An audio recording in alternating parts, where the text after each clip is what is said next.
Assalamualaikum warahmatullahi wabarakatuh. Halo teman-teman, perkenalkan nama aku Siti Nur Habibah dari program studi S1 Farmasi, Fakultas Farmasi, Universitas Muhammadiyah Banjarmasin.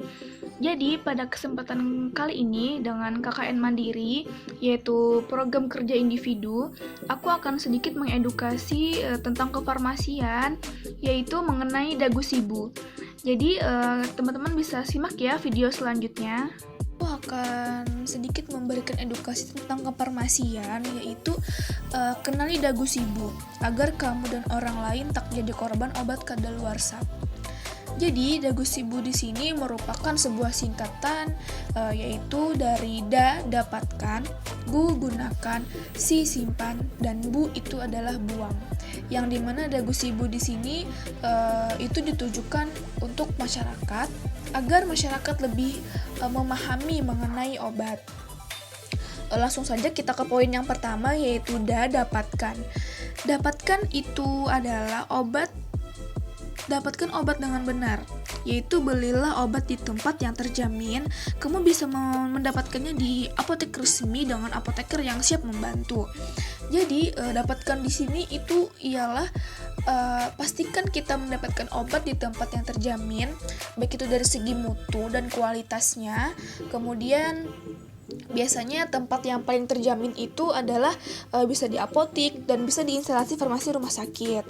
Kemudian selain obat lebih terjamin di tempat tersebut, kita juga bisa mendapatkan informasi yang lebih mendetail mengenai obat yang akan kita konsumsi dari itu bisa berupa dari apoteker, kemudian bisa juga dari etiket yang telah tertulis.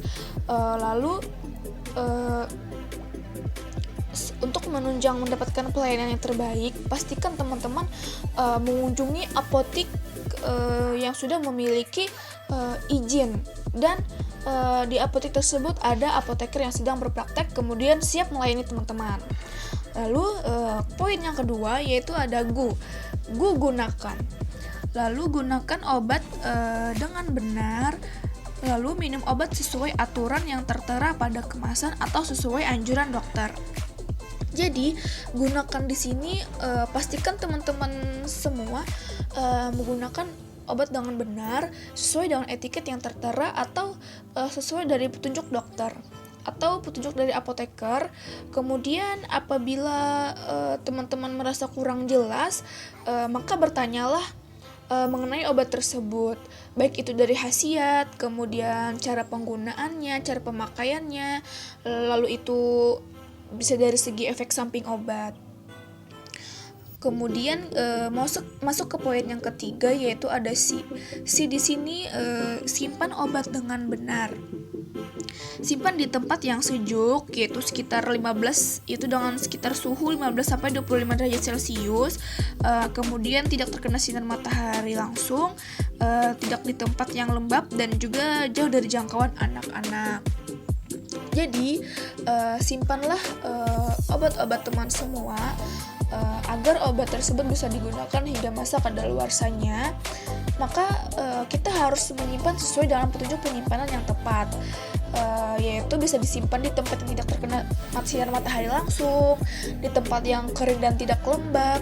Kemudian perlu diperhatikan juga tempat penyimpanan yang jauh dari jangkauan anak-anak. Kemudian sebagian besar obat sudah mencantumkan kondisi yang paling ideal di mana tempat penyimpanan masing-masing obat. Kemudian simpanlah obat sesuai dengan kemasan aslinya dan pastikan obat tersebut tertutup rapat agar terhindar dari kontaminasi. Kemudian poin yang terakhir ini adalah bu. Bu di sini itu adalah buang. Kemudian buang obat dengan benar. Rusak kemasannya dan hancurkan obatnya sebelum dibuang, atau bisa diserahkan ke rumah sakit atau puskesmas atau klinik agar dibuang dengan aman. Jadi teman-teman sebelum membuang obat, kalau obat tersebut sudah kadaluarsa tapi masih ada isinya dan masih utuh, itu perlu dihancurkan dulu teman-teman, karena biasanya hal ini itu kurang diperhatikan oleh masyarakat. itu ketika proses membuang obat yang kadaluarsa. Karena kemudian ciri-ciri obat kadaluarsa itu yang sudah melewati tanggal waktu kadaluarsa, kemudian obat tersebut telah berubah rasa, bau dan warnanya. Lalu obat tersebut yang sudah kadaluarsa itu tidak boleh dibuang secara sembarangan ya teman-teman, karena bisa berisiko bisa itu disalahgunakan atau tidak sengaja terminum oleh orang yang tidak mengetahui tentang ilmu kefarmasian.